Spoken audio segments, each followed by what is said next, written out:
tous et bienvenue dans cette nouvelle vidéo. Aujourd'hui, on change un petit peu de cadre puisqu'on va se poser un petit peu. Je vais vous faire une petite sélection de livres graphiques spécial automne, Halloween. Et du coup, pour ça, comme ce sont des romans graphiques qui se lisent très vite, ici ce seront des livres en VO, mais que vous pourrez retrouver facilement en VF. Je vais vous faire un espèce de petit vlog du coup, où je vais lire les livres un par un et vous faire ma petite chronique à chaud comme ça. Donc ce sera un petit regroupement de petites vidéos. Donc je vais vous présenter déjà les 4 livres que j'ai sélectionnés pour cette petite sélection. On commence tout de suite avec le roman graphique Sheets de Brenna Thumler. Celui-ci va parler d'un petit fantôme qui va être retrouvé dans une laverie par la gérante. Et donc je crois qu'il va y avoir comme une petite amitié avec ces deux personnages-là. Ça a l'air très très mignon. On a des planches très douces, un peu, pas vraiment aquarelle, mais faut que je vous montre d'un petit peu plus près. Tac. C'est vraiment très joli, c'est un style bien particulier aussi. Et vous voyez là, champ de citrouille et tout, on est à fond dans l'automne. Vous avez aussi des grandes planches comme ça qui prennent des doubles pages. Et donc celui-ci, il a l'air très très mignon. Tous les romans graphiques, vous pouvez les lire, peu importe votre niveau, hein. Vous voyez, il y a très peu de texte. Là, on doit avoir 3-4 bulles avec des toutes petites phrases. Vraiment, c'est un bon moyen, je pense, de commencer l'anglais, les romans graphiques. Par exemple, je vous avais parlé de Heartstopper, mais là, c'est vraiment le cas, puisque vous allez avoir les images pour avoir le contexte. Et en plus, voilà, le texte est très très court, donc même si vous mettez plus de temps ou quoi que ce soit, ça restera une lecture très rapide. Et voilà, là en ce moment, justement, pour un petit peu souffler de mes grosses lectures que vous avez peut-être pu voir dans mon dernier update, j'ai besoin là de petits graphiques pour me poser, pour un petit peu aussi écumer de la lecture, puisque ça fait toujours plaisir quand on finit plein de livres. Et là, ça va être le cas, puisque ça va se lire rapidement. En tout cas, j'ai très très hâte de lire. Ensuite, on va prendre toujours dans la même veine Fantôme, The Sad Ghost Club de Liz Meddings. Celui-ci, c'était justement sur le compte de Two-Face Lizzie, je crois que je l'avais vu. Aussi sur celui de Clout, qui a changé de nom du coup, qui s'appelle Clout maintenant. Et celui-ci, voilà, ça va parler pareil d'un petit fantôme tout triste. Et je pense qu'on va essayer de lui égayer sa petite vie toute tristounette. Là, c'est tout en noir et blanc. Les pages et le dessin est beaucoup plus, comment dire, j'allais dire grossier, mais non. C'est un trait beaucoup plus épais, un style beaucoup plus simple. En tout cas, beaucoup moins de détails. Mais ça a l'air très sympa également. C'est un papier trop agréable aussi, genre des grosses pages. Donc voilà, celui-ci. Ensuite, le très connu Pumpkinheads de Rainbow Rowell, celui-ci qui se passe justement dans un champ de citrouilles. Donc là, on a les deux personnages qui travaillent dans ce champ, qui vont se raconter un petit peu leurs petites histoires de l'année, puisqu'ils se retrouvent là tous les ans pour un petit travail saisonnier. Et je crois que, je ne sais plus lequel des deux est amoureux ou amoureuse d'une personne qui travaille aussi sur le champ de citrouilles et qui n'ose pas le lui dire. Et du coup, l'autre personne... L'autre ami va essayer de le convaincre de le faire cette année, c'est la bonne. Donc voilà, et au niveau du dessin, là on est tout en couleur sur du papier un peu glacé, du papier qui est un peu brillant, le style un peu cartoon, et voilà, je suis sûre qu'avec Rainbow Rowell, on va pas être déçus, on est vraiment là dans l'ambiance Halloween, sans problème avec les épouvantails, la cueillette de citrouilles, etc. Donc trop trop hâte. Et enfin le dernier qui fait un petit peu plus forêt enchantée, tout ça, qui s'appelle Snapdragon de Kat Lee. Je ne sais pas trop comment ça se prononce. Là, on va rencontrer du coup une jeune fille qui va découvrir qu'elle a des pouvoirs, qu'elle est une sorcière. Voilà, c'est pour ça que je l'ai sélectionné, c'est parce qu'on est vraiment dans le monde des sorcières. Et celui-ci, je n'en sais pas plus, mais j'ai pas envie d'en savoir plus. Là aussi, on est tout en couleur. Il est un petit peu plus gros, celui-ci. Voilà, et... ça va parler sorcellerie, ça va parler magie, donc ça va être génial, j'en suis persuadée. Du coup, je m'arrête là, je vais commencer un des livres, je vais vous montrer ce que ça sera, et puis je vous ferai un petit débrief à chaque fois que j'en terminerai un. A plus!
Alors je reviens vers vous parce que je viens de finir Pumpkinheads à la minute de Rainbow Rowell et de Faith Erin Hicks qui est l'illustratrice de ce roman graphique. J'ai adoré ce petit roman, c'était très rafraîchissant, très automnal, là on peut pas faire plus automnal que ça puisqu'on est dans un espèce de Disneyland du Pumpkin Patch, c'est-à-dire qu'on est dans un endroit avec des champs de citrouilles, des labyrinthes de maïs, on a aussi tout plein de stands avec plein de gourmandises à la citrouille, des pommes d'amour, etc. C'est vraiment l'endroit à visiter pour ce genre de période, puisque là on est à Halloween avec ces deux personnages-là qui travaillent donc tous les automnes dans ce Pumpkin Patch. Et donc ils sont devenus amis au fur et à mesure des années, sauf que là c'est leur dernière année dans le patch. Donc on a nos deux personnages principaux, Deja et Josia. Deja qui est une fille très sociable, qui est bisexuelle aussi, donc ça c'est assez rare dans les romans. Super sympa et qui vraiment, vous voyez, c'est la bonne copine qu'on a toute envie d'avoir. Et à côté on a Josia qui lui est beaucoup plus calme, beaucoup plus réservé, un peu timide. Et lui justement, pendant les 4 ans qu'ils ont passé au Pumpkin Patch, il avait un gros crush sur une fille dont il a jamais osé s'approcher. Et donc déjà va lui lancer le défi, il va l'aider. La mission du dernier soir, c'est d'aller parler à cette fille. Donc nos deux personnages vont devoir trouver cette fille, sauf que elle n'est pas dans l'endroit où elle travaille d'habitude. Donc en fait, tout le roman, on va les suivre en train de la chercher dans tous les stands et tous les endroits possibles du parc. Donc on va pouvoir découvrir tous ces endroits que nous on ne connaît pas, puisque c'est vraiment typiquement américain. Et du coup, voilà, ça va nous amener à tout plein de péripéties, notamment avec une chèvre qui s'est échappée, des enfants qui volent des bonbons, les collègues qui sont en panique et les managers qui sont dans le coin alors que eux, bah, ils sont un peu en train de sécher le travail, donc ils essayent d'éviter tout ce beau monde. Et voilà, tout ça pour retrouver le crush de Josia. Donc je ne vous dirai pas comment ça se finit, mais c'était adorable, très très mignon. Ça se lit extrêmement vite, hein, et comme je vous disais, c'est le genre de livre qu'on peut vraiment lire pour commencer l'anglais, puisqu'il n'y a vraiment pas beaucoup de bulles, hein, vous voyez, donc pas beaucoup de texte, et en même temps avec les images c'est très facile du coup d'avoir le contexte. Mais voilà, vraiment un super petit roman, un excellent moment, et puis qu'est-ce que c'est beau, franchement, graphiquement j'ai adoré. Au début, justement, je pensais que j'allais pas vraiment accroché au style graphique et finalement je trouve que ça colle super bien, les couleurs apportent vraiment quelque chose, on est vraiment dans cette ambiance automnale sans problème. Je voudrais vous retrouver oui, la carte aussi du Pumpkin Patch justement avec toutes les petites attractions à faire sur le parc et ouais, franchement j'ai trouvé ça sublime et en même temps aussi bien pour l'esprit, l'imagination que pour les yeux, donc je vous le conseille à 100% et je vais du coup sur ce continuer mes petites lectures d'automne. À plus tard.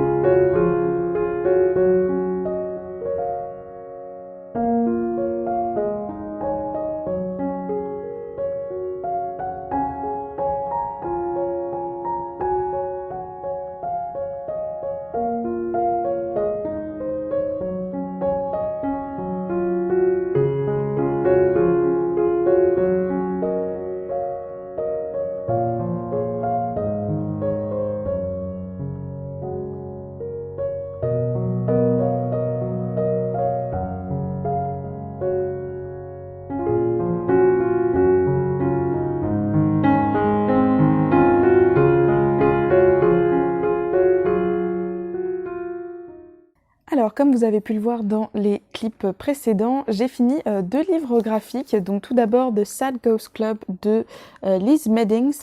Alors celui-ci, il était vraiment très bien, mais je m'attendais pas du tout à ça comme sujet principal, puisqu'en fait, tout ce roman graphique est une métaphore de la dépression.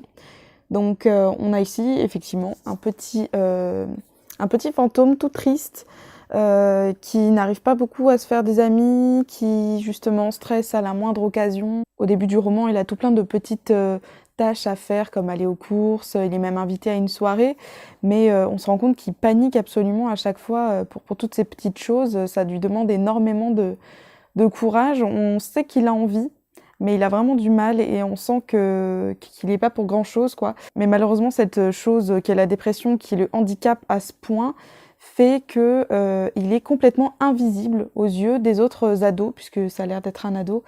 Donc en gros, il arrive dans la soirée, mais personne ne peut le voir. Il a beau essayer de leur parler, c'est comme s'il était transparent. Donc justement, c'est pour montrer à quel point la dépression, ça isole les personnes, malgré le fait qu'elles essayent à leur manière de se sociabiliser ou de faire tout simplement des choses qui paraissent évidentes pour les personnes qui ne sont pas atteintes de ce trouble.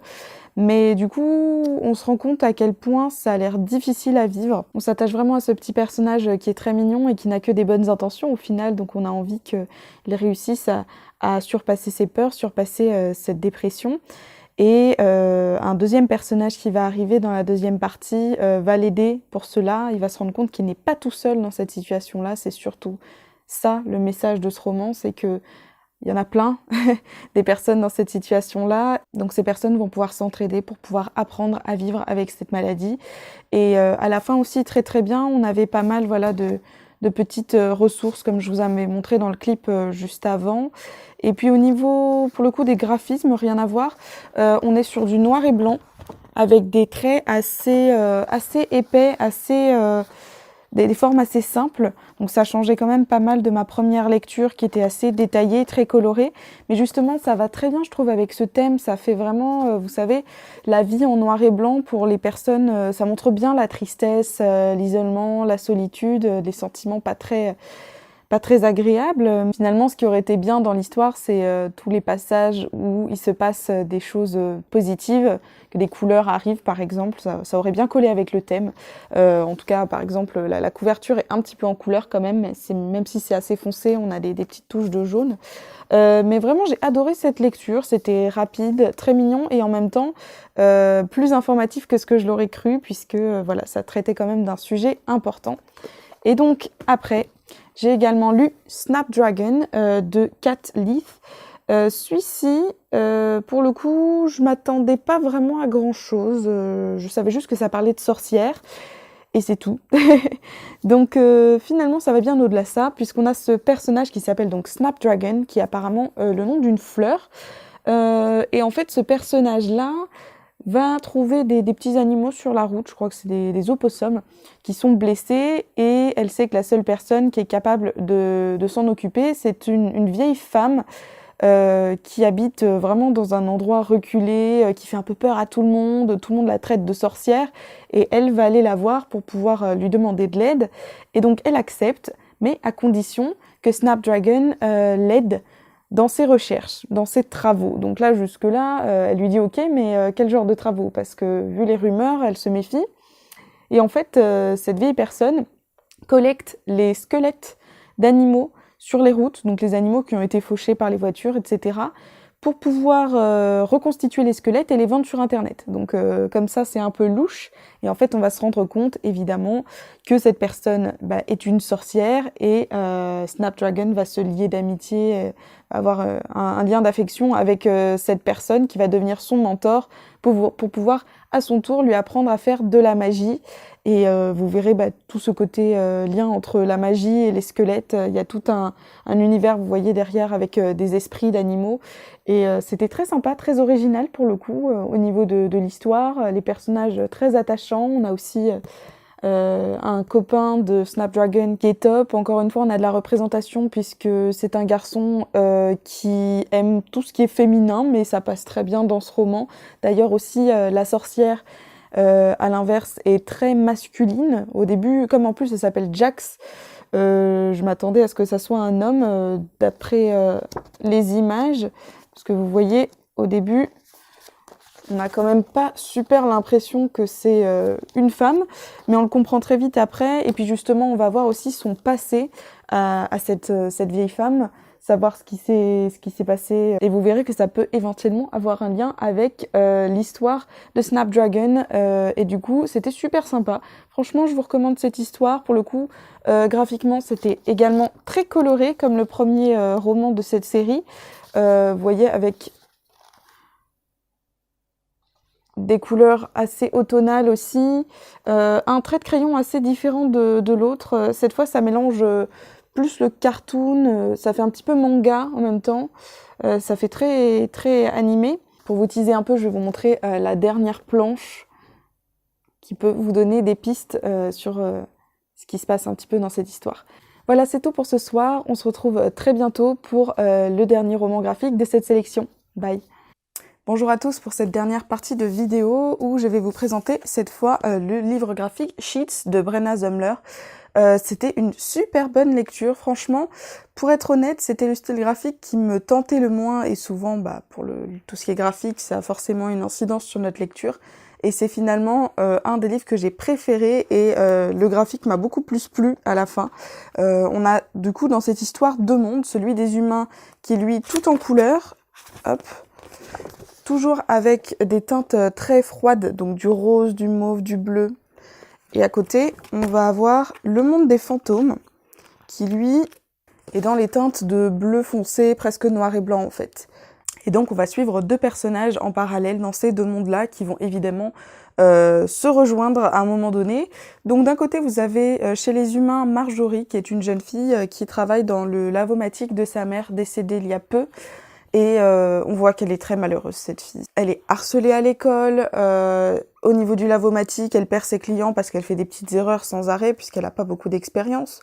Et en plus de ça, on a un monsieur qui vient sans arrêt la démarcher pour racheter son lavomatique, pour en faire un spa.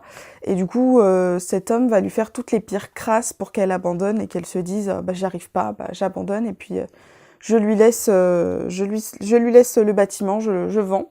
Elle a aussi une situation familiale assez difficile puisque, comme je vous disais, elle a perdu sa mère et du coup son père, on nous fait comprendre qu'il est tombé dans l'alcool et que du coup il est complètement déprimé, donc il s'occupe pas du tout de ses enfants. C'est vraiment Marjorie qui s'occupe d'elle et de son petit frère toute seule. Elle s'occupe de toutes les tâches ménagères. Donc c'est vraiment une fille qui a un quotidien très morose. Le seul truc qui lui fait un petit peu plaisir, c'est la lecture apparemment. Et à côté de ça, on va voir ce petit fantôme qui s'appelle Wendell et qui lui a été un jeune garçon à une époque, pas si longtemps avant d'ailleurs, et du coup qui s'est transformé en fantôme. Donc ils sont transparents et quand ils meurent, ils arrivent dans ce monde-là et on leur donne un drap qui est un peu à la Harry Potter pour les baguettes. Il faut trouver le drap qui leur correspond et donc Wendell apparaît dans ce petit monde. Sauf que lui, je sais pas, je crois qu'il est assez attiré par le monde des humains et du coup il va finir de manière un peu illégale, puisque dans leur monde c'est interdit d'avoir des contacts avec les humains, de prendre un train pour traverser le monde des fantômes et aller dans le monde des humains, et elle va trouver évidemment Marjorie dans sa petite laverie, et donc ils vont se rencontrer. Au début évidemment ça va être très très compliqué. Wendell va faire beaucoup de dégâts dans la laverie, mais évidemment on va assister à une très belle amitié entre les deux, sachant que surtout Marjorie dès le départ a assez peur des fantômes, donc faut qu'elle dépasse sa peur pour se rendre compte que Wendell est un personnage adorable, mais vraiment trop mignon. Et ce qui m'a étonné, c'est que malgré le design très très simple du personnage, vous voyez, vous avez juste deux trous et éventuellement une petite ligne pour la bouche, on arrive quand même à bien voir ses émotions sur les planches. Je sais pas si je vais pouvoir vous trouver ça. Hop. Voilà, vous voyez, vous avez plein de fantômes, mais on arrive quand même bien à se rendre compte de leurs émotions. Et j'ai adoré ce petit personnage, il était vraiment trop mignon, il voulait vraiment juste faire des bonnes choses, faire des choses pour aider les autres, et c'était vraiment trop chou. Et puis évidemment le grand enjeu de ce livre-là, c'est de savoir qu'est-ce qu'il lie en vérité Wendell et Marjorie, puisqu'il y a quelque chose, et on s'en rend compte à la fin. Donc vraiment, je vous conseille ce livre qui était adorable. J'ai trouvé qu'il y avait quand même un petit peu plus de texte, mais malgré ça, ça reste très accessible pour les débutants. Ce serait vraiment un bon plan, et en plus, c'est parfait pour la saison actuelle. Voilà donc pour cette sélection automne, Halloween, que j'ai adoré découvrir. Vraiment, c'était un vrai plaisir. Je les ai tous lus d'une traite. Après, c'est assez rapide, mais ça fait plaisir d'avoir un peu de graphique. En plus, voilà, ça me met vraiment dans cette bonne ambiance que j'adore pour la fin octobre. Et puis, vraiment, je vous les recommande tous les quatre. Je n'ai eu aucun coup de cœur en particulier entre les quatre. Je les ai tous les quatre adorés. Ils étaient très différents à leur manière. Et en plus, ils ont tous, Je ne pensais pas, je pensais que ça allait être assez superficiel finalement, vraiment pour avoir cette ambiance-là. Mais en plus de ça, quasiment tous ces romans ont eu des sujets annexes très importants. Que ça soit des sujets sur le deuil, que ça soit des sujets sur les sexualités, que ça soit des sujets sur le harcèlement. Vraiment, tout ça, la dépression aussi. Mais c'était vraiment des sujets qui ont été bien abordés. Ça n'a pas été le sujet principal, mais c'était bien traité, j'ai trouvé.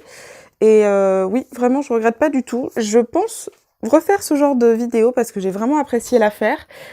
C'était vraiment très agréable et comme ça, j'ai pu vraiment découvrir de nouveaux auteurs et aussi avoir une meilleure culture du livre graphique puisque c'est pas quelque chose que je lis vraiment très régulièrement. Donc oui, je pense que je vais refaire ça. Là pour l'instant c'est en anglais parce que j'ai l'impression qu'il y a quand même plus de choix en anglais et aussi les prix sont relativement intéressants par rapport au français. Puisque là pour des livres comme ça, je sais que Snapdragon, j'ai dû le payer peut-être 12 € et je l'ai vu dans une librairie en France, il était à 25 €. Donc pour un livre qui se lit en 1 et demie, c'est un petit peu rageant quand même. Donc oui, pour l'instant je reste sur de la VO, en plus on a quand même des livres plus de choix, on a plus de choses dans ce genre-là. Mais si jamais je trouve des livres en VF, je vous les présenterai avec grand plaisir. En attendant, je vous souhaite d'excellentes lectures et je vous dis à bientôt pour une prochaine vidéo. Bye!